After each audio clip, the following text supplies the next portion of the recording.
안녕하세요. 2023학년도 정시 전형 대비 상담 방법 및 고려해야 될 사항들에 대해서 안내해드릴 파주 한민고등학교 교사 이재훈이라고 합니다. 시작하겠습니다. 먼저 정시 모집 기본 사항입니다. 정시 모집 유의사항입니다. 수시에 합격한 사람은 정시에는 지원할 수가 없습니다. 미등록자 포함입니다. 그래서 합격 사실이 있는데 등록하지 않은 경우에도 수시 합격자이기 때문에 정시 전형에서는 지원하실 수가 없습니다. 그래서 수시 충원 전화 충원 합격 전화를 좀 꼭 받으셔야, 그래서 내가 좀 합격을 했기 때문에 정시에 지원할 수 없다라는 사실을 좀 알 수 있으니까 전화 충원이 진행되는 경우 그 전화를 좀 민감하게 받아주시는 게 필요하겠습니다.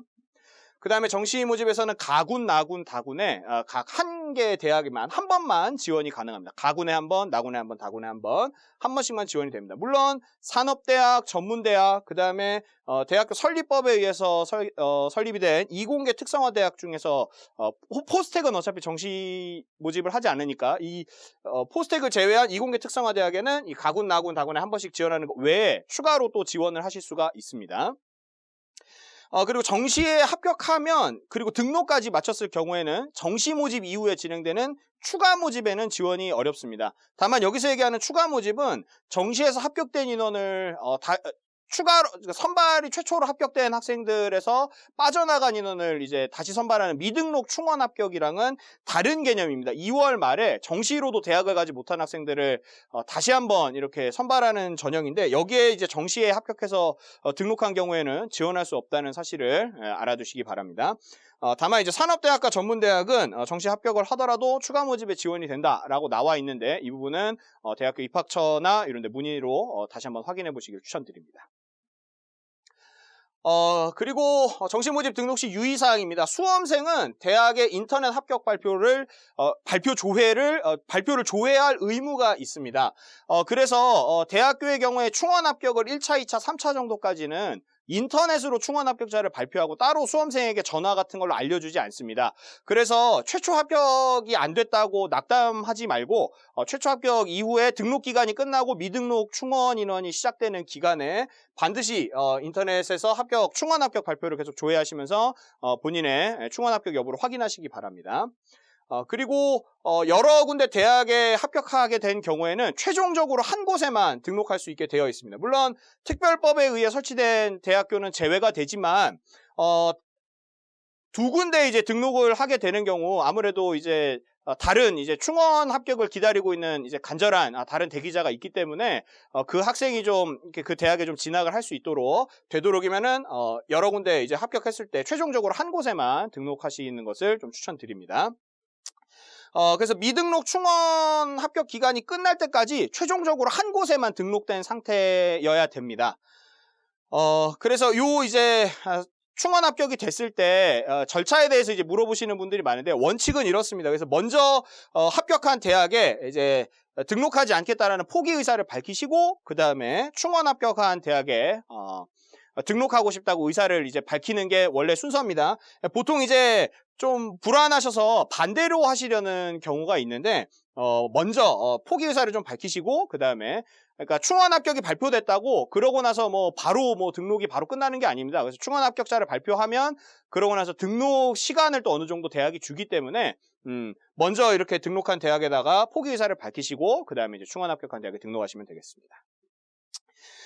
그래서 한 군에서 두 군데에 복수 지원을 하거나 최종적으로 특별법 설치 학교를 제외하고 가나다군에 설치된 대학 중에서 두 군데 등록된 상태로 정시 전형이 마무리가 되면 합격이 무효가 될 수 있습니다. 그래서 최종적으로 한 곳에만 등록할 수 있도록 하시기 바랍니다. 그래서 정시 모집 기본 일정입니다. 11월 17일에 수능 받고요. 그다음에 12월 9일에 이제 실채점이 발표가 되게 됩니다. 그리고 원서 접수는 12월 29일부터 23년 1월 2일까지 중에서 대학교가 3일 이상 원서를 접수받게 되어 있습니다. 그래서 3일만 원서를 접수하는데 토요일에 이제 끝나게 되다 보니까 주말에도 좀 이렇게 고3 담임선생님들과 긴밀한 연락 체계가 연결이 되면 좋겠습니다. 대학별 전형 기간은 이렇고요.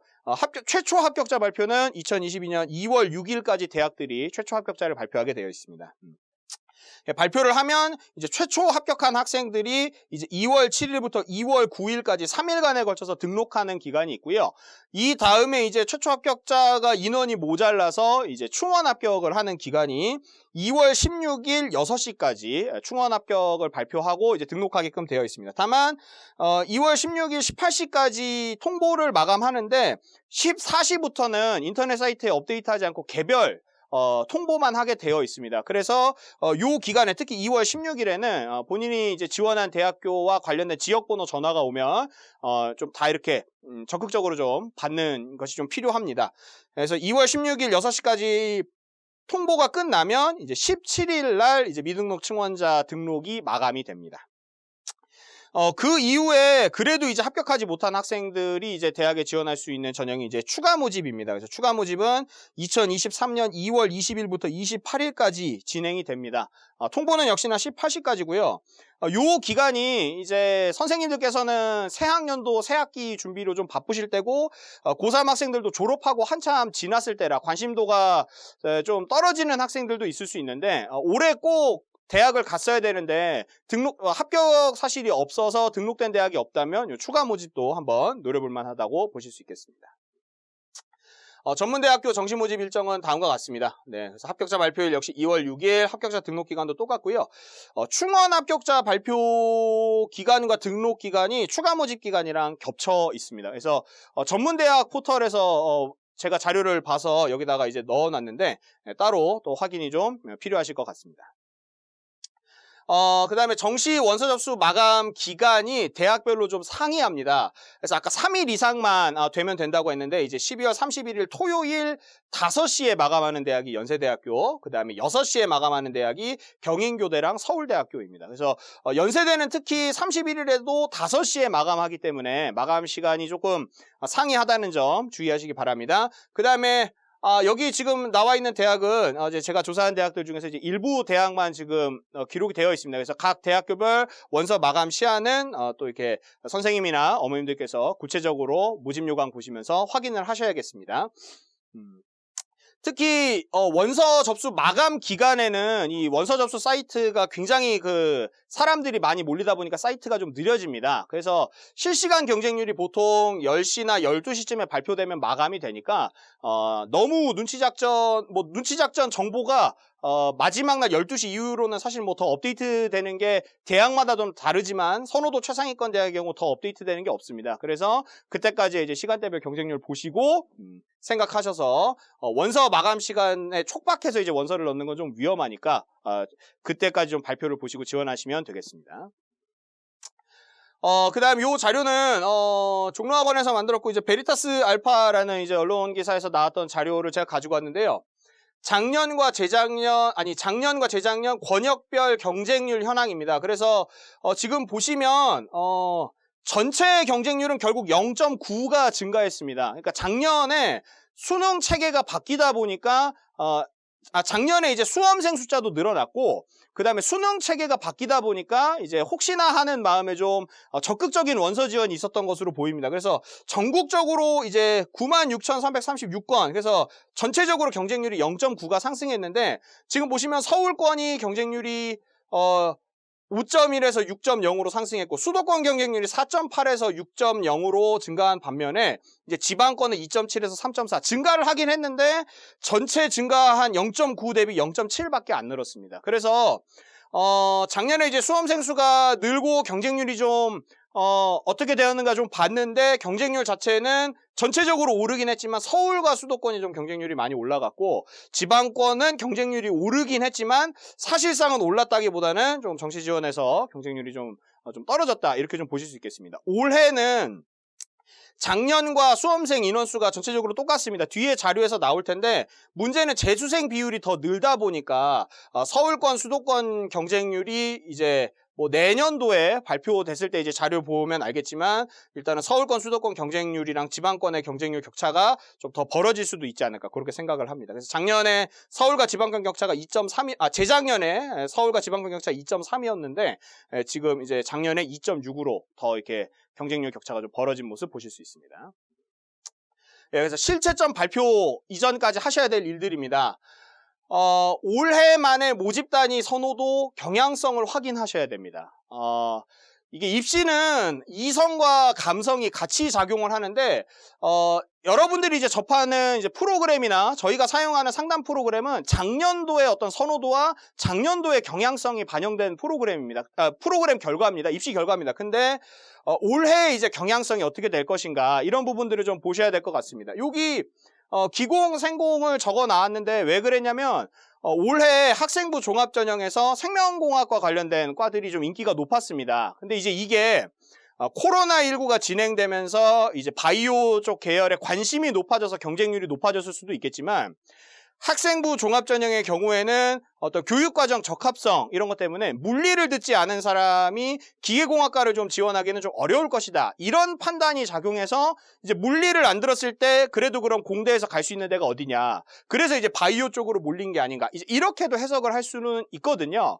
그렇다 보니까 과연 이제 정시에서는 물리를 전혀 듣지 않아도 정시에서는 지원하고 합격하는데 아무런 문제가 없기 때문에, 그래서 이제 이런 경향성이 과연 이제 코로나로 인한 경향성이었으면 실제로 정시에서도 좀 바이오와 관련된 분위기가 좀 뜨거울 텐데 그게 아닐 수도 있습니다. 정시에서는 이제 교육과정 적합도랑 상관이 없기 때문에 기계공학과나 전자공학, 반도체 이런 부분에 대해서 이제 경쟁률이 올라갈지 이런 부분들을 좀 이렇게 분위기를 좀 보시는 게 중요합니다. 그 이제 가채점은 어디까지나 예측 점수입니다. 가장 좀 신뢰롭지 않은 점수이기 때문에 가채점을 가지고 이제 대학교를 정하려고 하셔서는 안 됩니다. 그래서 이 희망대학교 정시 모집 요강을 좀 살펴보시면서 이렇게 좀 어떤 영역의 반영 비율을 좀 더 주는지, 점수를 뭘로 반영하는지 이런 부분들을 조금 찾아보시는 게 좋겠습니다. 그리고 가채점 했던 걸 바탕으로 어떤 부분 점수가 좀 많이 들어가는 것이 좋을까, 이런 부분들을 좀 대략적으로 추측만 하시면 되겠습니다. 그리고 대입정보 포털, 그 다음에 대학교 입학처와의 어떤 상담이나 아니면 이제 대입 박람회 이런 데 이제 참석을 하셔서 전년도 입시 결과에 대해서 이제 물어보시는 작업도 꼭 하셔야 될 일들이라고 생각을 합니다. 그래서 관심이 있는 대학교는 몇 점 정도면 이제 지원을 할 수 있구나, 이런 부분에 대해서 대략적으로는 알아두시기를 추천드립니다. 그래서 제일 드리고 싶은 말씀은 마지막입니다. 정시 상담은 조급해 하시면 안 됩니다. 저도 지금 이제 대입 상담 교사단으로 전화를 받으면 벌써 이렇게 대학교 라인을 정해달라고 전화가 오는데요. 특히 선호도 상위권 대학의 경우에는 수시 2월 인원, 변환 표준 점수 이런 것들에 따라서 변수가 너무나도 많습니다. 그래서 가치점만 나온 지금 뭐 어떻게 대학교 라인을 정한다든지 이런 게 사실은 조금 무리입니다. 그래서 조급해 하시면 안 됩니다. 이게 정시 상담은 늦게 받을수록 좋습니다. 정시 상담 늦게 받을수록 프로그램도 계속 업데이트가 되고 교사들이 갖고 있는 정보들도 늦게 이제 원서 마감이 되면 될수록 많은 정보들을 이제 교사들이 가지고 있기 때문에 정시 상담은 뭐 이렇게 그렇다고 뭐 최초 정시 상담을 제일 늦게 하시라는 말씀은 아닌데, 정시 상담은 늦게 받으면 받을수록 교사에게 정보가 많다. 그래서 너무 조급해하지 않으셨으면 좋겠습니다. 네, 그러면 올해 수능 환경에 대해서 대략적으로만 분석해 보도록 하겠습니다. 네. 2021년, 22년, 23년 수능 지원자 비교입니다. 아직 실채점 결과가 발표되지 않아서 응시자 인원 비교는 안 돼서 일단 대략적으로 지원자 인원 비율만 보시면, 작년 수능이 생각보다 재학생한테 그렇게 불리하지 않았습니다. 전체 증가 인원이 16,387명인데 재학생 증가 인원이 14,000명이었고 졸업생과 검정고시 증가 인원은 합쳐봐야 2,200명 정도밖에 안 됐습니다. 그러니까 작년은 생각보다 재수생 비율이 높지 않았던 그런 해라고 보실 수 있습니다. 반면에 올해는 전체 수험생 수는 1,791명, 그러니까 지원자 수는 1,791명으로 감소폭이 거의 없으며 대동소이한데 재학생이 10,000명 가까이 감소를 했습니다. 그럼 이 10,000명 가까이 감소했는데 나머지는 누가 채웠느냐? 나머지는 이 재수생, 그 다음에 검정고시 자퇴하고 이제 수능 보려고 하거나 이제 그랬던 학생들이나 뭐 이런 분들이 이렇게 좀 많이 증가를 했습니다. 그래서 올해 수능이 지금 이 졸업생과 검정고시 합쳐서 통계가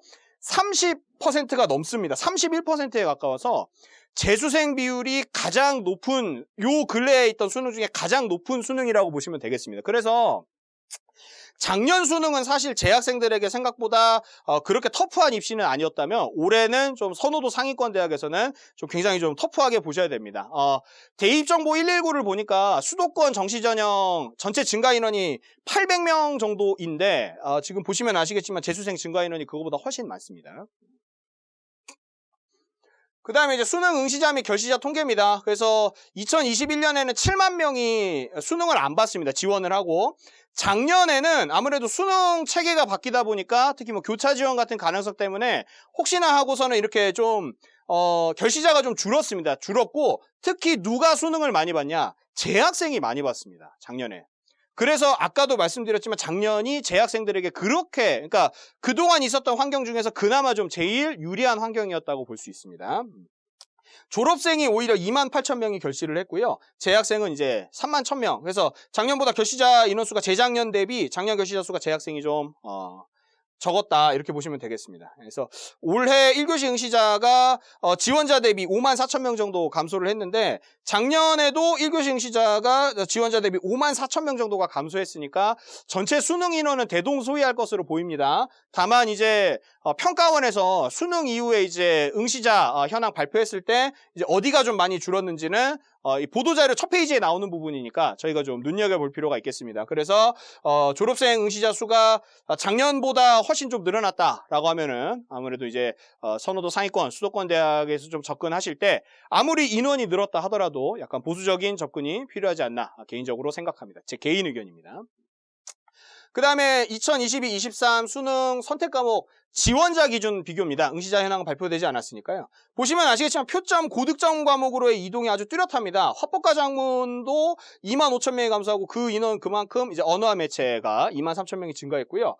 수학의 경우에는 확률과 통계가 감소하고 미적분이 늘었고 눈여겨보실 부분은 기하가 10,000명 가까이 감소를 했습니다. 그러니까 자연과학 계열 학생들이 수학에서 이제 같은 원점수 대비 높은 표준 점수를 받는다라고 했는데 기하는 생각보다 확통과 점수 차이가 크지 않으니까 요 학생들이 좀 미적분으로 옮겨간 게 아닌가 그렇게 좀 생각이 들고요. 기하 인원이 11,000명만 감소했는데도 미적분 인원이 25,000명이 증가를 했습니다. 그러면 미적분 인원이 증가했으니까 그만큼 자연과학 계열 학생들이 증가했냐? 근데 이제 과탐 증가 인원을 이따 말씀드리겠지만 그렇진 않거든요. 그러니까 아마 국미기가 인원이 증가했는지는 전체적으로 확인이 필요해 보이고 아마 국미사 그러니까 인문사회 계열 쪽 사탐을 골랐으니까 인문사회 계열 쪽으로 지원을 할 건데 수학을 이제 미적분으로 봐서 높은 표점을 가져가겠다. 이런 수험생들의 좀 움직임도 좀 보입니다. 실제로 저희 학교에서 지금 인문계열에서 최상위권 학생들 중에 미적분을 준비하는 학생도 있습니다.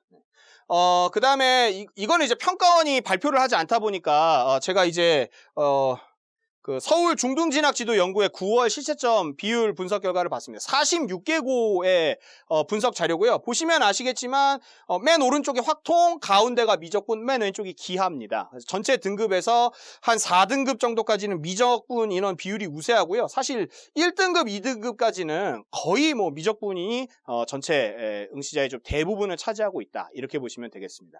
그러다 보니까 아마 이제 기하 선택자나 그 다음에 인문계열 학생들 중에서도 이제 미적분을 선택한 학생들이 좀 늘어난 게 아닌가 싶습니다.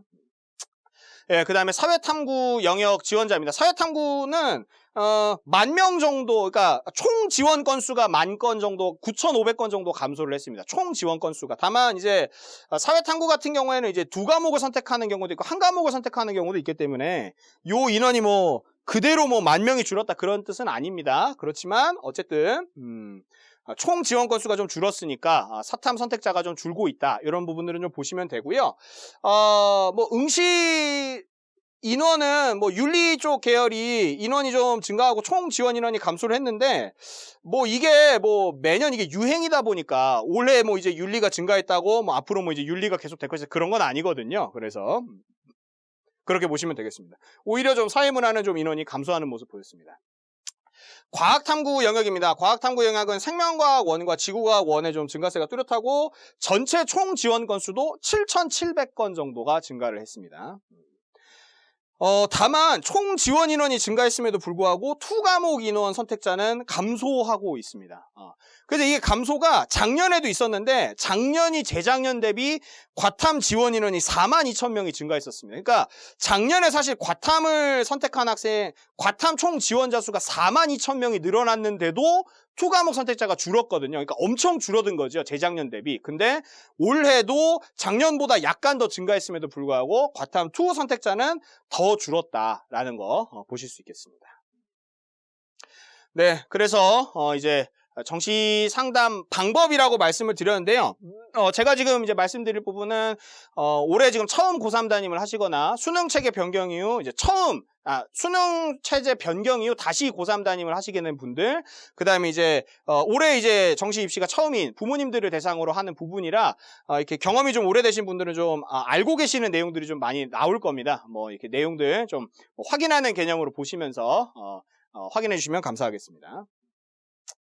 네, 그래서 정시 상담을 하는 데 있어서 가장 먼저 해야 될 일은 사실 학생과 부모님이 올해 이제 어떻게 하실지 이거를 확인하시는 게 사실 제일 먼저지요.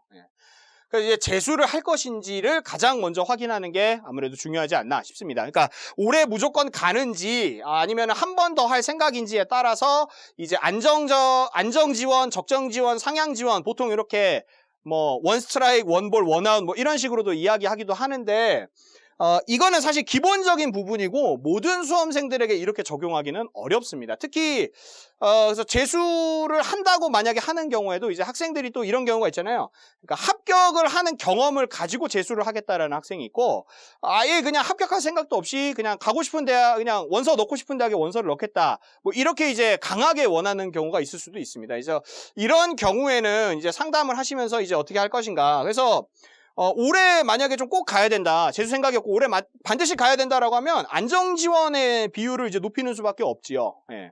반면에 이제 재수도 불사하겠다라고 이제 이야기를 하면 이제 그 학생의 어떤 요청에 따라서 아예 좀 합격 경험을 그래도 좀 가지고 가겠다라고 하면 적정 지원을 조금 더 하든지 아니면은 뭐 그런 것도 하지 않겠다라고 하면은 뭐 이제 상향 지원을 뭐 이렇게 추천이라기보다도 그냥 상향 지원할 수 있는 대학에 대해서 뭐 안내하는 뭐 그런 상담이 돼야 될 것 같습니다. 그래서 지원자와 부모님이 올해 어떻게 하느냐에 따라서 어쨌든 이 권할 수 있는 대학교의 위치가 좀 다르기 때문에 이런 부분들 좀 가장 먼저 확인하시면 좋겠습니다.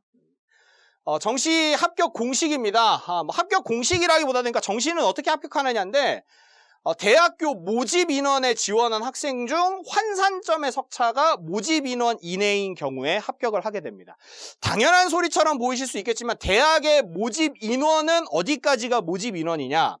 최초 모집 인원이 있습니다. 다만 이 최초 모집 인원 이후에 수시에서 2월되는 인원이 있지요. 그래서 이 수시 2월되는 인원을 확인을 해야 되고 그리고 수시 2월 인원까지 된 다음에도 최초 합격한 학생들이 다른 대학으로 빠져나가는 경우가 있습니다. 그러면 그런 경우에 이제 충원 합격 인원이 이제 생기는데 그러다 보니까 이제 정시는 결국 어떻게 합격하는 거냐? 내 환산점의 점수가 요 수시 2월 인원, 충원 합격 인원 등수 안에 이제 들어가면 되는 거다. 이렇게 보시면 되겠습니다.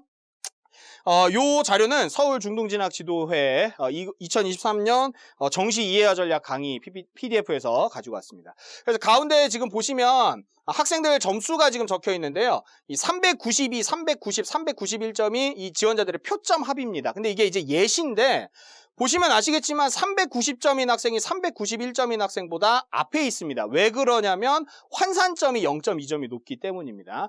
그래서 사실 그동안 정시 상담 받으시면서 많이 이제 들으셨던 얘기가 100분이나 표준 점수 얘기였을 텐데 사실 실제로 정시에서 지원을 할 때는 이 환산점이 대단히 중요합니다. 그래서 이제 정시 상담을 이제 제대로 받으실 때는 사실 뭐 대입 상담 프로그램이나 이런 부분에서 환산점을 가지고 이제 비교하시는 것이 좀 필요하다 이런 말씀을 좀 드립니다. 그러면 이제 이렇게 이제 많이들 물어보십니다. 그럼 안정 지원은 뭐고 적정 지원은 뭐고 상향 지원은 뭐냐 이렇게 이제 말씀하시는 경우가 있습니다. 그래서 뭐 저희 아이들 엄청 가지고 오죠. 그래서 뭐 배터리가 몇 칸이면 뭐 안정이냐 적정이냐 상향이냐.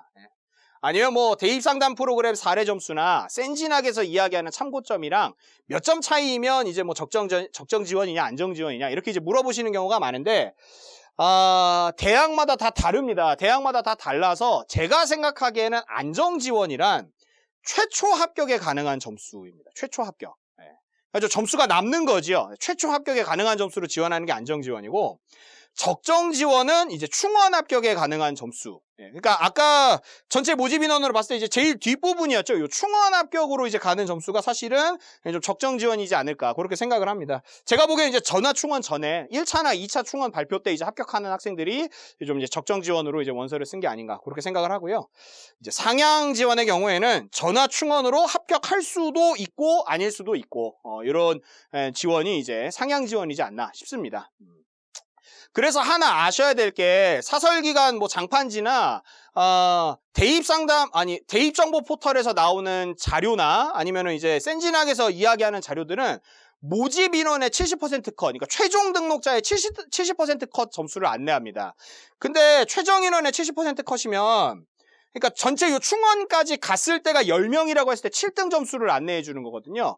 그러니까 당연히 이 대입정보 포털에서 안내하는 점수랑 내 점수랑 몇 점 차이가 안 나는 채로 넣었다라고 하면 최초 합격할 가능성은 높지 않습니다. 충원 합격자 된 학생들까지 다 포함해서 10명 중에 7등 점수라는 얘기니까 그래서 뭐 대입상담 프로그램이나 이런 데서 이제 대입상담 프로그램을 상담하실 때는 최초 합격 사례 점수랑 좀 비슷한데 원서를 넣는 게 이제 안정지원이 될 테고요.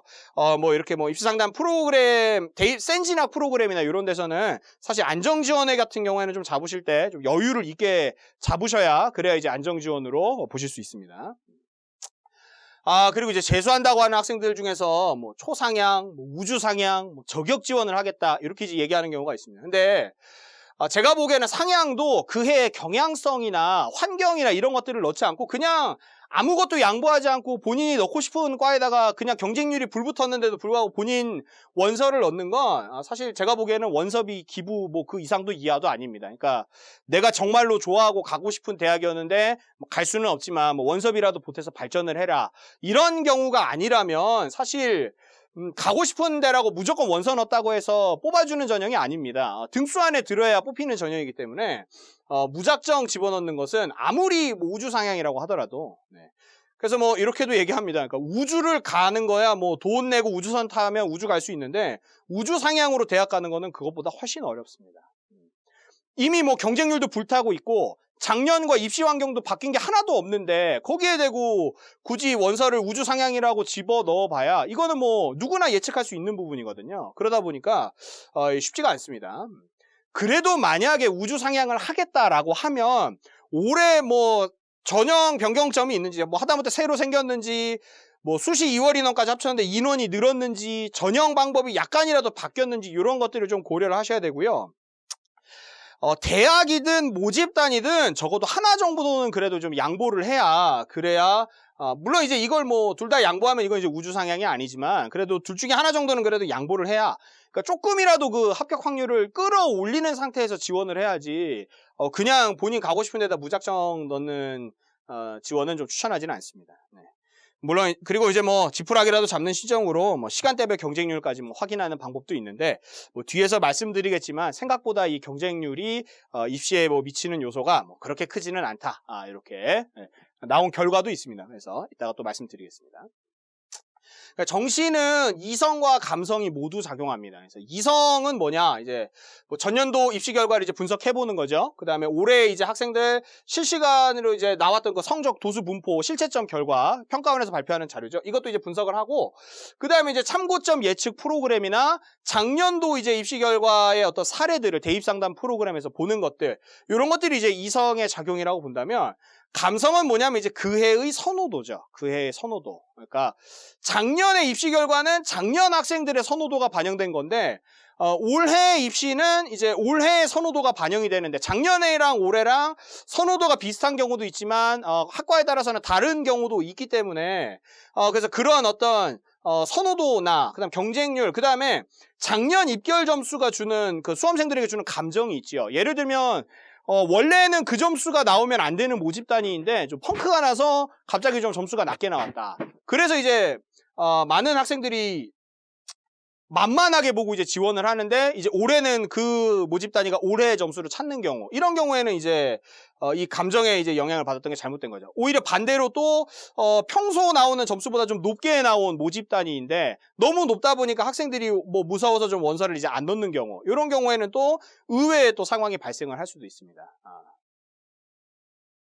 그래서 제가 생각하기에는 정시 상담은 적어도 2회는 필요하지 않나 싶습니다. 그러니까 뭐 첫 번째 때는 이제 변환 표준 점수를 발표하지 않는 대학의 경우에는 이제 환산점과 전년도 입시 결과를 고려해서 지원 대학을 정하기보다는 각 군별로 지원 가능권에 있는 대학교 리스트들을 좀 정하는 작업을 좀 하셔야 될 것 같고요.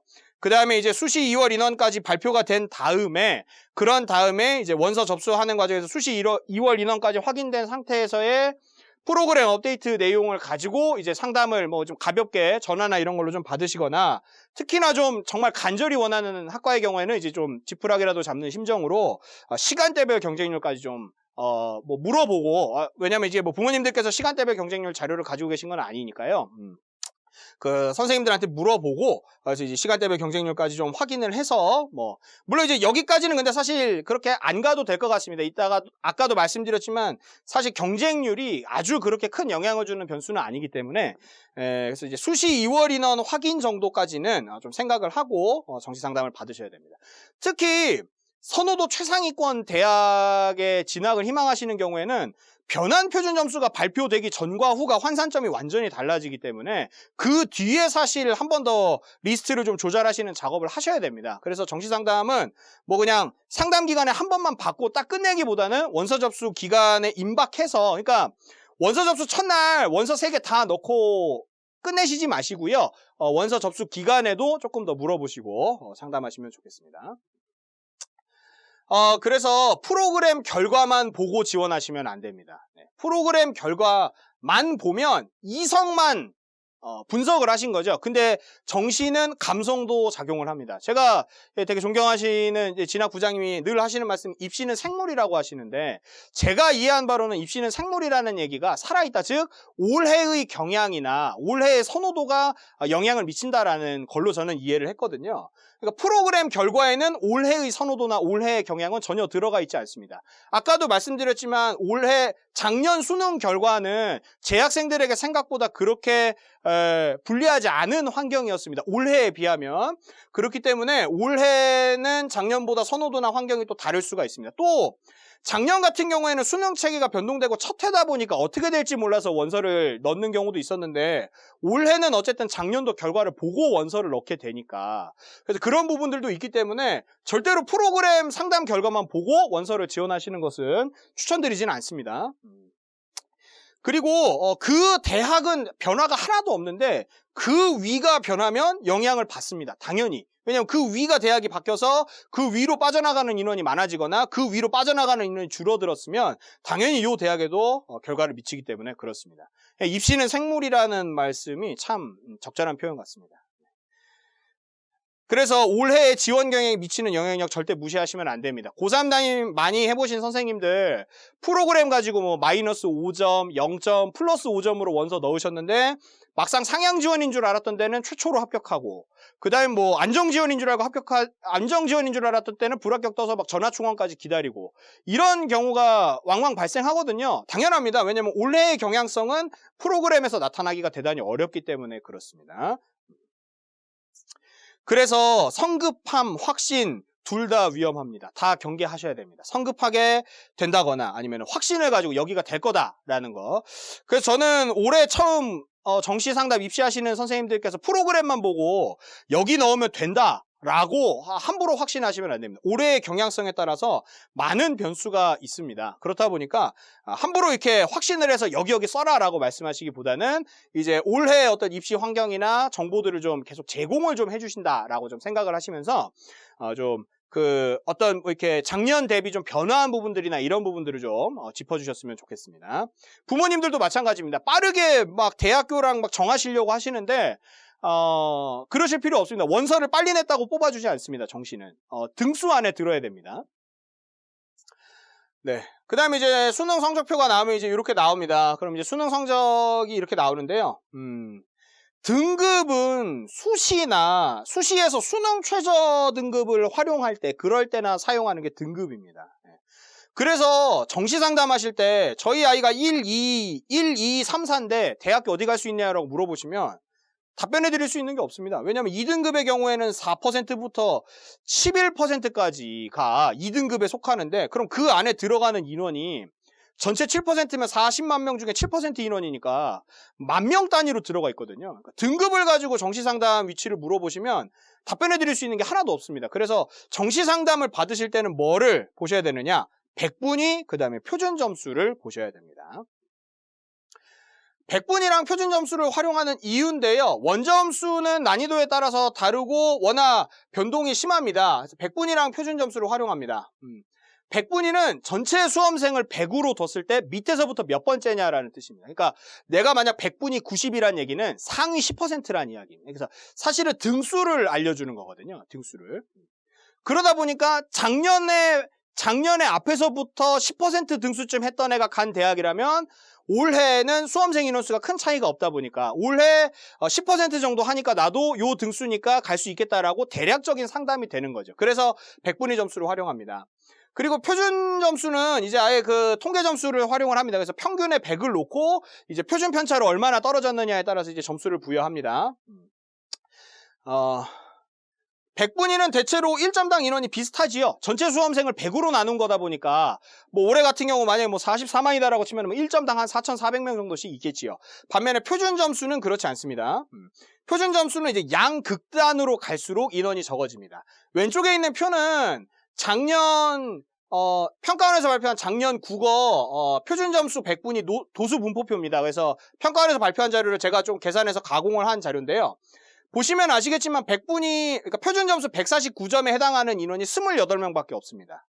반면에 백분위 100에 해당하는 인원은 149점부터 140점까지가 전부 다 백분위 100에 해당하는 인원이니까 누적 인원수가 1891명이지요. 그럼 서울대 자연계열이 700명이니까 서울대학교는 이 1800명 안에서도 가를 수 있는 점수를 써야 되니까 당연히 뭘 쓰냐면 표준 점수를 쓰겠지요. 그래서 선호도가 상위권인 대학일수록, 여러분들이 가고 싶어하는 대학일수록 당연히 표준 점수를 활용하게 됩니다. 네. 선호도 최상위 대학은 이 표준 점수를 주로 활용한다. 이런 걸 좀 알아두시면 되겠습니다.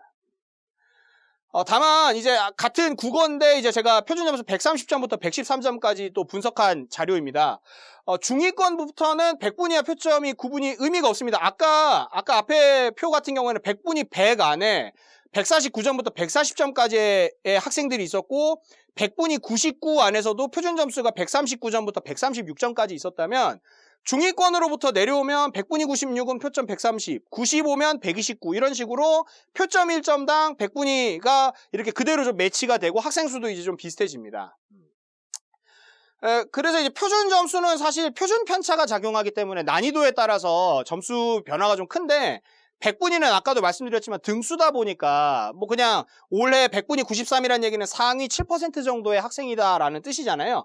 그러니까 뭐 국어 같은 경우 전국에서 33,000등이다 이런 뜻이 되는 거다 보니까 네, 그래서 이 표준 점수는 난이도에 따라서 좀 변화폭이 큰데 백분위는 좀 전년도나 올해나 점수대가 좀 비슷하다라는 거 아실 수가 있습니다. 백분위 등수를 나타내는 점수고요. 그러다 보니까 사실 지금 부모님들 가채점 가지고 대학교를 위치를 알려고 하시는데 대학교 가채점은 원점수입니다. 원점수. 근데 원점수는 사실 내가 실제로 몇 점 맞았는데 확인하기도 어렵고 성적표에도 나오지 않기 때문에 그래서 원점수를 가지고 학생의 위치를 좀 비교하는 거는 어렵다라는 사실. 그래서 등급은 이 표준 점수와 백분위 같은 통계 점수지만 급간이 너무 넓어서 정시에서는 사용하지 않는다. 알아두시면 되겠습니다. 그리고 중위권, 선호도 중위권 대학부터는 주로 백분위를 많이 활용을 합니다. 왜냐하면 표준 점수 같은 경우에는 평균이 100이고 이제 200점까지 만점인데 뭐 어느 해에는 139, 어느 해에는 뭐 140점 이러다 보니까 전년도랑 결과가 달라서 어떤 심정적인 조금 받아들이기가 좀 어렵다면 백분위 같은 경우에는 0점부터 어쨌든 100점까지 있고 전년도와 올해 어떤 같은 위치를 좀 알려주는 점수이기 때문에 그래서 이제 선호도 중위권 대학부터는 이제 백분위를 사용하게 됩니다.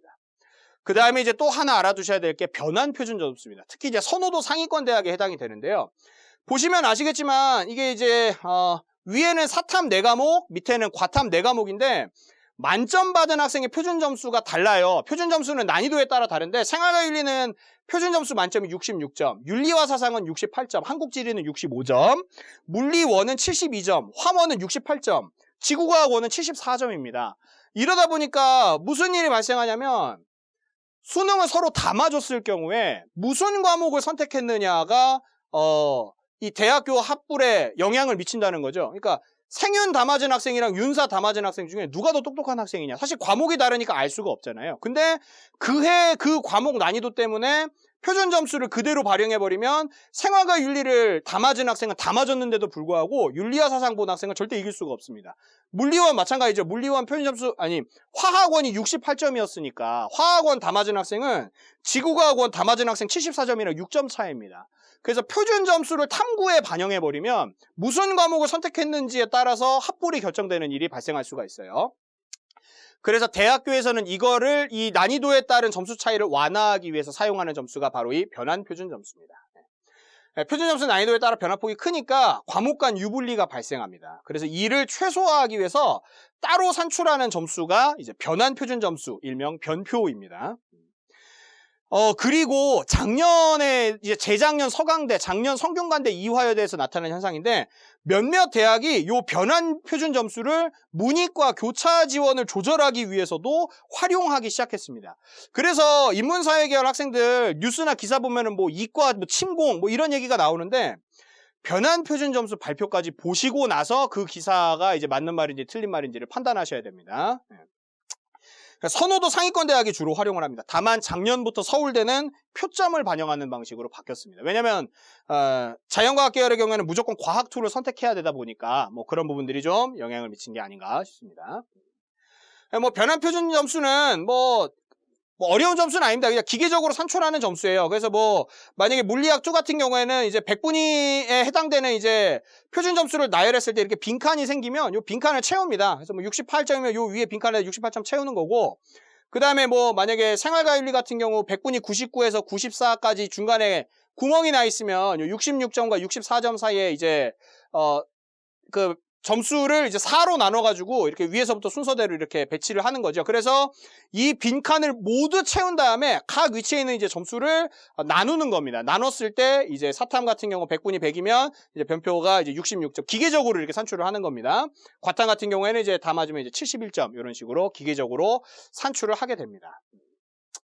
그런데 이제 보시면 아시겠지만 이렇게 기계적으로 산출하면 과탐은 100분위 100에 해당하는 변표가 71점이고 사탐은 100분위 100에 해당하는 변표가 66점이다 보니까 이걸 기계적으로 반영하게 되면 이과 학생들이 문과로 넘어왔을 때 가뜩이나 미적분 선택으로 인해서 표준 점수가 조금 더 이득을 보는데 변환 표준 점수까지 기계적으로 반영이 되면 여기서도 사탐을 선택한 학생들이 다 맞았더라도 과탐 다 맞은 학생을 절대로 이길 수가 없기 때문에 그래서 이런 부분에 대해서 이제 대학들이 좀 조절을 한 경우가 작년에 있었습니다. 성균관대 같은 경우인데 성균관대는 요 기계적 표점을 다시 재가공했습니다. 그래서 인문계열의 경우 100분위 100에 해당하는 사탐 변환 표준 점수는 69.5점인데 과학탐구는 68점, 1.5점 차이지요. 그래서 100분위 92, 2등급 위치에 있는데 점수 차이를 보시면 지금 2점이 넘게 차이가 나는 경우도 있습니다. 그러니까 사탐에 더 많은 점수를 부여한 거죠. 목적은 뭐 있겠지요. 그쵸? 사탐에 더 유리하게 점수를 부여해줬다. 같은 100분이면 사탐에다가 점수를 더 많이 줬다. 문과에서 산정을 할 때는 그런 거죠. 그래서 기계적 계산된 변환 표준 점수를 다시 재가공을 했습니다. 그래서 이러다 보니까 자연계가 쉽게 교차 지원하기가 좀 어려워졌습니다. 물론 같은 100분이면 2점밖에 차이가 안 나니까 내가 미적분을 선택해서 더 많은 점수를 받았으면 교차 지원이 되는 게 아니냐라고 물어보실 수 있는데 문과랑 인문사회 계열이랑 자연과학 계열은 선호도 출발하는 대학이 다릅니다. 자연과학 계열은 의치 약한 수 다음에 이제 서울대라고 한다면 인문계열은 바로 서울대부터 시작하니까 성균관대를 지원할 수 있는 인문계열의 학생이 이제 선호도 순으로 봤을 때 인문계열은 성균관대가 굉장히 높은 반면에 이제 자연과학 계열도 물론 이제 성균관대가 높지만 의치 약한 수, 뭐 서영고 이 순서대로 내려가다 보니까 성균관대를 지원할 수 있는 인원대에 이제 100분위가 사탐과 과탐이 좀 차이가 날 겁니다. 그래서 그런 상황에서 자연계 학생이 이제 아무리 수학이 2점이 있다고 하더라도 더 많은 불리함을 이제 갖고 뭐 예를 들어서 인문계열에서 성대 지원하는 학생은 100분이 98 정도 맞는다. 69 정도 되는데 자연과학 계열에서 뭐 예를 드는 겁니다. 성균관대 지원하는 학생들 과탐 점수는 뭐 100분이 93이다. 이러면 벌써 100분이 변환표준 점수에서 과목당 5점씩 차이가 나버리게 되는 거니까 이런 일이 좀 발생할 수 있습니다. 쉽게 교차 지원하기가 어려워집니다. 그래서 작년에 이제 어디 분석 자료에서 봤는데 실제로 성대 상경계열, 자연과학 계열 학생들이 교차 지원할 때 제일 많이 지원하는 데 중에 하나였죠. 상경계열에서 국미기가의 합격 비율이 32% 정도밖에 안 됐습니다. 다른 대학교는 거의 70%에 육박하는 학과도 있었는데 이제 교차 지원이 좀 어려웠다라는 겁니다. 다만 이게 올해도 성균관대가 변환표준 점수를 이렇게 반영할지는 두고 보셔야 됩니다. 왜냐하면 작년에만 성균관대가 이렇게 했고 재작년에는 이렇게 안 했거든요. 그래서 이게 지금 대학교 재량입니다. 대학교 재량이다 보니까 올해도 이렇게 되는지는 변환표준 점수 발표를 보셔야 돼요. 여긴 이화여대입니다. 이화여대인데 이화여대 뭐 잔뜩 어렵죠. 그래서 이화여대는 어떻게 했냐면 본인이 받은 점수를 인문계열에 지원하면 그 과목의 최고점으로 나누는 작업, 즉 표준 점수를 좀 뭐 이렇게 백분위화 시키는 그런 작업을 거쳤는데 인문계열에 지원할 때 사탐을 본 학생은 사회탐구 최고점으로 나눴습니다. 그러니까 내가 만약에 100분위가 95였다라고 하면 이제 64.63점을 66으로 나눴습니다. 근데 자연과학 계열 학생이 인문계로 지원하면 내가 만약 100분위가 95였다. 그러면 65.4점을 과학탐구 최고점 71점으로 나눴습니다. 그러니까 분모가 더 컸죠. 자연과학 계열 학생들이 본인 점수가 같은 100분위에서 받는 변환표준 점수가 나눠지는 분모가 좀 커졌습니다. 그러다 보니까 이 분모를 조정해서 역시나 자연과학 계열 학생들이 약간 불리함을 인문계열로 지원할 때 약간 불리하게끔 만들었었습니다. 그 다음 이제 대학교 발표를 지켜봐야 된다고 했던 게 뭐냐면 재작년 서강대입니다. 재작년에는 이제 수학이 가형이랑 나형이 있었는데 재작년, 그러니까 3년 전에는 수학 가형은 표점 만점이 수학 가형은 표점 만점이 여기였고 수학 나형은 표점 만점이 여기였습니다. 그래서 서강대 같은 경우에는 수학 가형에다가 가산점을 줬었는데 인문계열에 지원할 때도 가산점을 줬었는데 가산점을 줘봤자 가형이랑 나형이랑 점수 차이가 너무 많이 나니까 그래서 이제 가형 선택했던 학생들이 3년 전에는 교차 지원하기가 어려웠는데 재작년 수능의 경우에는 가형과 나형이 표점 만점이 같은 위치에서 있었습니다. 그러다 보니까 가형을 선택한 학생들이 여기에 수학, 가형, 가산점까지 받게 되면 문과는 죄다 이과가 좀 점령하는 게 아니냐 그런 우려가 있었거든요. 근데 서강대가 결국 발표를 어떻게 했느냐. 수학 가형에 이제 사탐이나 과탐, 그러니까 인문계열을 지원할 때는 수학 가형을 받은 학생은 변환표준 점수가 100분위 100이 62점. 반면에 사탐의 경우에는 100분위 100에 66점을 부여했었습니다. 그래서 재작년에는 서강대가 아무래도 이제 이과 학생들이 문과로 교차 지원을 많이 할 것 같으니까 그래서 이렇게 변환표준 점수를 저렇게 4점 정도, 3.9점 정도 차이가 나게끔 이렇게 부여를 했던 거죠. 근데 작년에는 서강대가 이렇게 안 했습니다. 그래서 선호도 최상위권 대학이 교차 지원이 될지 안 될지에 대한 거는 대학이 변환표준 점수를 어떻게 발표하느냐에 달려 있습니다. 그러니까 변환표준 점수는 과목별 난이도를 유불리를 조절하는 것과 동시에 교차 지원하는 학생을 막는 역할도 하는 거거든요. 근데 이 변표를 어떻게 적용할지가 전적으로 대학에 달려 있습니다. 그리고 작년에 변환표준 점수 발표 시기를 보니까 빠른 대학은 21일, 느린 대학은 23일쯤이더라고요. 그러니까 선호도 상위권, 선호도가 높은 대학은 변환표준 점수를 반영하는데 변환표준 점수 발표 시기 자체가 수능 성적 발표되고도 2주 있다가 이게 발표가 됩니다. 그래서 아까도 말씀드렸지만 그 정시상담 늦게 받으실수록 좋다는 얘기예요. 선호도 상위권 대학은 환산점이 어떻게 될지 알려면 적어도 12월 20일은 지나야 정확한 환산점을 아실 수가 있는 겁니다. 그리고 변환표준이 발표되면 당연히 프로그램 내용도 바뀌겠죠. 환산점이 달라지니까. 그리고 환산점이 달라져서 위에 지형도가 바뀌면 아래에 있는 대학들도 당연히 영향을 받습니다. 입시는 생물이니까. 그래서 정시상담은 늦게 받을수록 좋다. 특히 선호도 상위권 대학을 지원하시려고 하는 부모님들이 조급한 마음에 벌써 대학을 정하시려고 하는데 제가 보기에는 사실 12월 20일 넘어서 변환표준 점수 발표되기 전까지는 진짜 말 그대로 예측에 불과합니다. 예측에.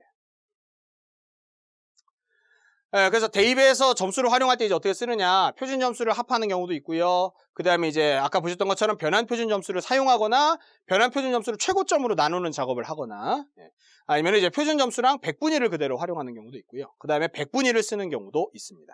뭐 그 외에도 기타 등등 엄청 많다. 다만 원점수나 등급을 활용하는 경우는 거의 없습니다. 물론 영어, 한국사 제외입니다.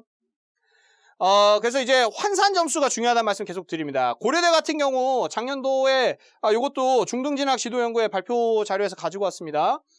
표점합이 둘 다 똑같이 399점인데 고려대 경영학과에 붙은 학생이 같이 399점이면 환산점이 675.8점으로 같은 399점인 이 학생 672.5점보다 3점이 높아서 합격을 했습니다. 근데 요 학생들 점수를 그대로 연세대에다가 넣었더니 연세대에서는 이 고려대 합격했던 학생이 오히려 변환표준 점수가 717점, 환산점이 717점. 그 다음에 불합격했던 학생이 오히려 724점으로 합격하는 걸로 이렇게 결과가 뒤바뀌는 자료가 나왔습니다. 그래서 결국은 환산 점수가 중요합니다. 결국은 그래서 대입 상담을 정시 상담 받으실 때 선생님들께서 최종적으로 대학교에 대해서 안내해 주실 때도 결국은 환산 점수를 바탕으로 안내를 해 주셔야 되고요. 뭐 센진학이나 이런 부분들 예측 점수까지 보실 때도 뭐 표점이나 백분위에 대한 이야기도 편하게 하실 수는 있지만 결국 최종적인 결정은 이 환산 점수를 바탕으로 하셔야 된다. 이렇게 보시면 되겠습니다. 그래서 그동안 우리가 이제 대입정보 포털 어디가 자료에서 뭐 부모님들께서도 그렇고 저희도 상담할 때 이제 요 평균 백분위를 위주로 상담을 했다면 이제 정시 상담 기간에는 요 70% 컷에 해당하는 환산점을 좀 유의하게 좀 보셔야 됩니다. 물론 올해도 환산점 공식이 똑같다는 가정하에 그렇습니다. 그래서 작년도 환산점 점수로 계산했을 때 이 수능 점수가 몇 점 정도일까 요거를 아는 게 중요한데 요런 걸 이제 뭐 환산 점수가 사실 이게 계산법이 어렵습니다. 이게 뭐 연세대 환산점 공식인데 너무 어려워요. 너무 어려워서 부모님들이 이걸 일일이 계산하실 수는 없습니다. 그러니까 계산하지 마시고요. 대입 상담 프로그램 활용하는 상담 교사들, 담임 선생님들이나 선생님들한테 물어보시면 되겠습니다. 센진학이나 대입 상담 프로그램에서 다 요 환산점을 계산을 해줍니다. 그 변표 반영대학은 이 변표 반영 이후에나 제대로 된 환산점을 확인하실 수 있습니다. 그리고 이제 이런 환산점이 그러니까 사설 배치표나 장판지가 부정확할 수밖에 없는 이유가 여기 있습니다. 사설 배치표, 장판지 다 단순 표점합 백분위에 반영 비율도 하나도 반영되지 않은 상태로 알려주는 경우가 많아요. 물론 요즘 프로그램 중에는 이제 환산점 위주로 이제 예측을 해주는 프로그램도 생기긴 했던데, 근데 이제 이런 경우에는 이 전체 표본을 뭘로 잡았느냐 이런 거에 대해서 이제 의문을 가질 수밖에 없죠. 반면에 이제 센진학이나 대입 상담 프로그램은 전국에 있는 이제 선생님들이나 서울, 경기 이제 뭐 이 프로그램을 활용하는 이제 협력 학교들이 모두 이제 점수를 취합하다 보니까 보다 더 이렇게 예측하는 점수나 이런 부분에 있어서 사례도 많고 그렇습니다. 그래서 반영 비율이 바뀌었는지도 확인을 하셔야 되고요. 대입 상담 프로그램에서는 전년도 방식에 맞춰서 환산 점수를 다시 안내해 줍니다. 이 자세한 내용은 오수석 선생님께서 설명을 해 주실 테니까 그때 보시고 어쨌든 대입 상담 프로그램을 이용해서 환산점을 가지고 비교하시는 게 좀 좋다. 이렇게 좀 말씀을 드립니다. 자, 그 다음에 안정지원, 적정지원, 상향지원은 어떤 군에서 써야 되느냐 이것도 좀 고민이 될 수 있는데요. 일단 기본적으로는 선발 인원이 많은 군일수록 변수가 적을 수밖에 없습니다. 선발 인원이 많은 군일수록 대학이 많다는 얘기니까요. 뭐 이렇게 원서가 좀 이렇게 흩뿌려지다 보니까 변수가 좀 줄어듭니다. 근데 이제 이게 문제죠. 선발 인원이 적은 군이 매력적인 대학이 적죠. 그러니까 진짜 학생들이 가고 싶어하는 대학은 보통 선발 인원이 많은 군에 있는데 문제는 선발 인원이 많은 군이 변수가 적습니다. 그러니까 안정 지원이나 적정 지원은 변수가 발생하지 않을수록 예측도가 올라가다 보니까 그래서 이제 안정 지원이나 적정 지원은 선발 인원이 많은 군에 하는 게 좋은데 문제는 이제 학생들은 선발 인원이 적은 군으로 대학을 쓰려고 한다라는 거죠. 그래서 자꾸 학생들은 선발 인원이 많은 군이 매력적인 대학이 많다 보니까 여기서 자꾸 상향 지원을 하려고 합니다. 네. 그리고 이제 교사는 이제 선발 인원이 적은 군을 상향 지원으로 생각하고 많은 군에서 이제 적정이나 안정을 좀 써라 이렇게 얘기를 하다 보니까 학생과 이제 학부모와 이제 선생님들 상담하는 선생님들과의 의견 차이가 이제 여기서 발생하는 것 같습니다.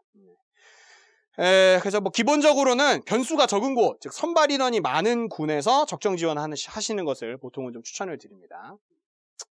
근데 이 선발 인원이 많은 군이 이제 선호도 그룹에 따라 좀 다릅니다. 그래서 뭐 지금 뭐 보시면 선호도 1그룹인데 선호도 1그룹의 경우에는 지금 뭐 인문계열 같은 경우에는 뭐 아예 뭐 다군 선택지가 없죠. 반면에 이제 자연계열 같은 경우에는 다군이 선택지가 좀 굉장히 적습니다. 그러니까 상향 지원이 좀 보통 이쪽에서 좀 많이 이루어지고 이쪽에서 이제 뭐 적정이나 안정 지원이 이루어지면 좋을 텐데 이제 학생들이 좀 바라는 바랑은 좀 의견 차이가 좀 있을 수 있습니다. 선호도 2그룹입니다. 2그룹도 역시나 인문계열 같은 경우 다군이 뭐 중앙대 말고는 없습니다. 그러니까 중앙대는 변수가 많을 수밖에 없습니다. 지금 서영고 인원, 그 다음에 뭐 서성한 이 인원이 전부 다 쓸 수 있는 대학이 중앙대밖에 없습니다. 밑에 대학도 만약에 다군에서 상향 지원을 한다고 하면 중앙대밖에 없다 보니까 중앙대 뭐 20바퀴, 18바퀴 돈다 이런 얘기 많이 들어보셨을 텐데 그렇게 돌 수 있습니다. 근데 돌다가도 돌고 돌아도 나한테까지 차례가 안 올 수도 있습니다. 다군은 정말 변수가 많습니다. 그러다 보니까 다군을 좀 상향 지원으로 좀 카드로 좀 쓰시는 게 어떨까? 다군이 뭐 나는 중앙대 안정 지원이니까 뭐 가군 나군에서 상향 지원해야지 이제 이렇게 생각하시면 많이 위험하다는 말씀입니다. 자연과학계열도 마찬가지입니다. 자연과학계열도 여기 뭐 다군 해봐야 뭐 168명밖에 없는데 가군 나군은 뭐 지금 뭐 거의 뭐 4,000명 규모니까요. 특히 이쪽 기관은 여기 나군이 좀 많고 인문계열은 여기가 좀 인원수가 좀 비슷합니다. 그 다음에 이제 선호도 세 번째 그룹 정도로 내려오면 그래도 조금 다군이 늘어납니다. 다군이 좀 늘어나고 가군이 역시나 제일 많은 인문계열은 이렇고요. 자연과학계열 같은 경우는 좀 다군이 많이 늘어나죠. 다군과 나군의 숫자가 좀 비슷해지다 보니까 이런 좀 일이 생깁니다. 그래서 여기서부터는 이제 뭐 다군을 무조건 상향 지원으로 해라 이런 얘기 이제 하기가 좀 어려워지죠. 다군도 인원이 좀 어느 정도 선발이 되니까요. 더 밑으로 내려가면 특히 선호도 요쪽 그룹에서는 인문계열 학생들은 여기서는 오히려 다군이 선발인원이 제일 많다 보니까 이제 다군에서 안정적정을 골라도 이쪽은 말이 되지요. 예. 여기도 마찬가지입니다. 자연계열도 이쪽이 이제 다군이 좀 선발인원이 제일 많습니다. 네, 뭐 선호 5번째 그룹부터는 뭐 이제 사실 뭐 인원수가 이제 좀 비슷해지는데 이렇게 좀 보시면 되겠습니다.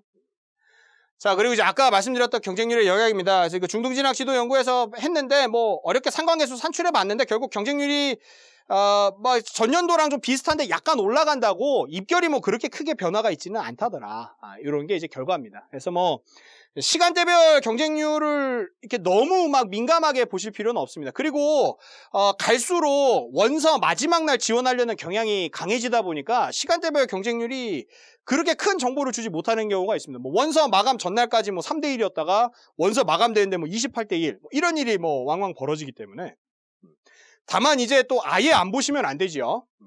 경쟁률을 볼 때 유의하실 점입니다. 올해 경쟁률만 보고 높고 낮은지 판단하지 마세요. 이 학생들 보니까 올해 나타난 경쟁률만 보고 어디가 경쟁률이 빨간색이니까 여기가 높은 게 아니냐 이렇게 물어보는데 이러면 안 되죠. 그 다음에 작년 최종 경쟁률이랑 현재 시점의 경쟁률을 비교해요. 그러니까 오늘 원서 마감 전날 경쟁률 3대 1인데 작년 최종 경쟁률 25대 1이었으니까 지원해도 되지 않습니까? 라고 이야기하면 작년에 그건 최종 경쟁률이고 현재 시점 경쟁률이 3대 1이라고 이제 25대 1이 되지 말라는 법이 없기 때문에 이게 이렇게는 비교하시면 안 됩니다. 그러니까 물론 이제 이런 경우는 있어요. 현재 시점 경쟁률이 작년 최종 경쟁률을 이미 넘어선 경우 이런 경우는 이제 누가 봐도 올해 선호도 경향성에서 굉장히 뜨거운 학과니까 이런 학과는 이제 지원에 좀 조심을 하셔야겠죠. 근데 어쨌든 올해 경쟁률 올해 나타나는 발표 자료만 보고 뭐가 높다라고 판단하시거나 이렇게 판단하시면 안 됩니다. 만약에 경쟁률을 제대로 보실 거라면은 작년 같은 시간대 경쟁률이랑 비교를 하셔야 의미가 있죠. 그러니까 올해 원서 마감 전날 5시 경쟁률이면 작년도 원서 마감 전날 5시 경쟁률이랑 비교를 하셔야 사실은 의미가 있는 거죠. 그러니까 같은 칸 안에서 빨간색이라고 경쟁률이 높은 게 아니라 작년 같은 시간대에도 빨간색이었는데 그 숫자가 올해랑 작년이랑 어땠는가. 요거를 이제 좀 보셔야겠습니다. 특히 올해는 수험생 수가 작년이랑 어쨌든 큰 차이가 없기 때문에 경쟁률이 크게 변화하진 않을 것으로 예측이 되는데 정시 인원이 증가했지만 재수생이 더 많이 증가했기 때문에 그런 부분들까지 보셨을 때 경쟁률을 좀 만약에 보신다면 시간대별 경쟁률 이걸 좀 같이 확인을 하셔야 됩니다. 그래서 모의 지원 반응이 좀 뜨겁거나 차가운 모집 단위는 좀 계속 확인하실 필요가 있습니다. 그리고 이제 꼭 말씀드리고 싶은 건데요. 저희 대입 상담 프로그램도 모의 지원 기능이 있습니다. 그래서 대입 상담 프로그램 모의 지원을 좀 선생님들께서 적극 활용을 해주셔야 올해의 경향성을 우리가 이제 판단하고 상담하는데 자료로 활용하실 수가 있습니다. 기간이 좀 정해져 있고 선생님이 직접 입력하셔야 돼서 약간 어려우실 수도 있는데 저는 궁극적으로는 이 대입 상담 프로그램 모의 지원이 학생들이 대입정보 포털에서 자연스럽게 지원하면 이제 저희가 연계돼서 받는 그런 식으로 가야 된다라고 생각은 하지만 어쨌든 지금 이 모의 지원 경향성이 정시 감성 영역에서 굉장히 중요하다고 판단했을 때 이런 것들을 좀 판단할 수 있도록 많은 선생님들께서 좀 모의 지원, 대입 상담 프로그램 모의 지원을 좀 활용하셨으면 좋겠습니다. 그리고 이왕 경쟁률을 보기로 하셨으면 마지막 날 원서 집중까지 고려하셔서 마지막 날 몰려드는 원서가 어마어마합니다. 그래서 사실은 선호도 상위권 대학의 경우에는 10시나 11시쯤 경쟁률 발표하고서는 마감하거든요. 근데 그 경쟁률이랑도 사실 차이가 너무 커서 그래서 권하지는 않는데 이왕 시간대별 경쟁률을 보시기로 했다면 마지막 날 원서 집중 그 발표까지는 보시고 비교를 하셔서 원서를 좀 지원하시면 좋겠습니다. 예, 그래서 대입상담 프로그램인데요. 이제 대입상담 프로그램이 장점이 굉장히 많습니다. 일단 사례만 있다면 어떤 전형이든 이 사례 점수를 분석할 수 있고 어디 썼는지 다 볼 수 있다. 이게 가장 큰 장점입니다. 다만 이제 사례가 없는 경우가 좀 있습니다. 이게 아무래도 이제 재수생 점수를 입력하기가 좀 어렵게 되어 있는 프로그램이다 보니까 그 재학생들의 성적만 가지고 이제 쓰다 보니까 선호도 아주 최상위권 대학의 경우에는 사실 좀 사례 점수가 좀 많이 없지요. 그래서 이런 경우에는 이제 센진학 프로그램의 예측 점수, 예측 환산 점수를 좀 보완을 해서 보완으로 좀 활용을 하셔서 좀 보시는 게 좀 중요하겠습니다. 전년도 환산 점수로 비교해 볼 수 있는 유일한 프로그램이라는 점에서 저는 이 대입상담 프로그램이 예측도가 굉장히 높다고 생각합니다. 그리고 지속적으로 업데이트가 되니까 부모님들께서도 원서 넣기 전에도 이 상담 선생님들한테 이제 대입 상담 선생님들이나 고3 담임 선생님들한테 전화하셔서 프로그램이 계속 업데이트가 됩니다. 협력학교 선생님들이신 경우에는 프로그램 업데이트가 되니까 이제 부모님들께서 좀 적극 원서 넣기 전에도 또 한번 전화 주셔서 이 바뀌었는지 어쨌는지를 좀 계속 보시면 될 것 같습니다. 모의 지원 기능이 있습니다. 그래서 이제 우리 공립 선생님, 공교육 선생님들께서 이 모의 지원 기능, 대입 상담 프로그램 정시 모의 지원 기능을 적극 활용해 주시면 감사하겠습니다. 이렇게 되어 있는데 제가 지금 가지고 온 자료가 뭐냐면 연세대 의대입니다. 근데 이제 아까 말씀드렸던 건데 연세대 의대가 선발 인원 44명에 경쟁률 4.2대 1이었으니까 전체 사례 건수가 이제 160건, 180건 정도가 나와야 되는데 이 사례 건수가 전체 6건밖에 없습니다. 재수생 점수가 안 들어가다 보니까 이 부분은 어쩔 수가 없거든요. 그래서 이제 대입 상담 프로그램만 쓰시면 안 됩니다. 요런 건수는 결국은 센진학에서 나타나는 예측 환산 점수랑 같이 보셔야지 이거 6건만 딸랑 가지고 전체 160건 중에 6건의 점수만 가지고 이걸 합부를 좀 판단하는 부분에 있어서는 어려움이 있을 수 있으니까 센진학 프로그램 등으로 보완을 좀 하셨으면 좋겠습니다. 네, 그럼 전체적으로 정리 한번 해보도록 하겠습니다. 그래서 일단 이 수험생이나 학부모가 올해 한 번 더 도전할 생각인지 아니면 올해 꼭 대학을 가야 하는지 이런 부분들 한번 확인을 좀 해주시고요. 그 다음에 환산 점수랑 작년 입결을 바탕으로 해서 대략적인 위치를 좀 먼저 확인을 하신 다음에 안정, 적정, 상향을 군별 인원까지 좀 고려하셔서 대학교를 좀 어디를 써야 될지 좀 조합을 하시면 좋겠습니다. 그리고 이제 변환 표준 점수가 어떻게 되는지, 수시 2월 인원이 어떻게 되는지 아까도 말씀드렸습니다. 12월 20일경에 발표가 될 테고 수시 2월 인원은 정시 원서 접수 하루 전날 발표가 됩니다. 그래서 요거까지 조금 고려를 하셔야 되겠습니다. 최종적으로 올해 이제 어떤 과가 좀 뜨거운지나 이런 경향성, 그다음에 대입 상담 프로그램 모의 지원 결과 이런 부분들을 좀 확인을 하셔서 지원을 하시면 되겠습니다. 자, 그다음 기타 고려사항입니다. 농어촌이나 기타 전형은 정보가 너무 없다고 하시는 경우가 많습니다. 대입정보 포털에서는 일반 전형만 안내해 주기 때문에 확인이 불가능하고요. 대입 상담 프로그램에서도 사례가 적긴 하지만 어쨌든 사례를 확인하실 수가 있습니다. 그래서 좀 같은 대학의 비슷한 위치의 모집 단위를 좀 보시거나 비슷한 위치에 있는 대학들 중에서 농어촌 전형 정시를 계속 운영한 대학들이 있습니다. 그래서 이런 대학들의 사례를 참고하시면 좋겠습니다. 그 경쟁률이 매우 민감하다 보니까 이 경향성을 좀 파악하는 게 중요한데, 그래서 사실 농어촌 전형 학교 선생님들, 제가 근무하는 학교도 농어촌 전형 지원이 되는 학교인데요. 같이 좀 이 대입 상담 프로그램 모의 지원을 좀 적극 활용하셨으면 좋겠습니다. 그다음 비슷한 위치의 대학 중에 어디를 쓰는 게 좀 좋겠냐라고 물어보시는데 생각보다 사실 간단합니다. 진로 적상 생각해 보시고 환산점이 유리하게 설계된 대학으로 가셔야죠. 모집 인원이 조금 더 많거나 좀 변수가 더 적은 군을 좀 찾아보시거나 환산점 사례에서 내 점수가 좀 최초 합격 쪽에 가까운지 충원 합격 마지막 쪽에 가까운지 이런 거 좀 보셔야 될 테고요. 그다음에 이제 실시간 경쟁률이 전년 대비 좀 낮은지 이런 것도 좀 보실 수 있겠습니다. 그 다음에 이제 상향 지원을 하려고 하는데 나에게 이제 유리하다라고 이제 하시는 경우가 있어요. 근데 이제 아무리 유리해도 대학교 점수대는 존재하니까요. 그래서 전형의 유불리를 우주상향의 근거로 좀 해석하시지는 않았으면 좋겠습니다. 그래서 분석을 겸비한 좀 과감한 도전이 좀 필요하지 않나 이렇게 생각이 됩니다. 자, 그다음에 올해 서울대 정시가 지역 균형이 생기면서 이제 내신을 좀 반영하게 되었습니다. 그래서 수능의 경우에는 60점인데 이제 전체 지원자 점수 차이가 15점이 넘게 나오면 이제 요런 과정을 거치고 15점 차이가 나지 않으면 이제 60점에서 이렇게 빼는 형태고요. 그다음에 이제 내신 교과 성적을 이제 40점인데 사실 30점이 기본 점수고 그다음에 이제 나머지 10점을 이제 요 AA인지 AB인지 BB인지 BC인지 이런 거에 따라서 보는데 그 관련된 내용이 교과 이수 현황, 성적, 내신이죠. 그리고 세부 능력 특기 사항까지 모두 다 고려한다라고 되어 있습니다. 그래서 이런 부분들을 좀 참고를 하셔야 될 것 같습니다. 그래서 이거 서울시 교육청에서 이제 한번 시뮬레이션을 돌려봤다고 하는데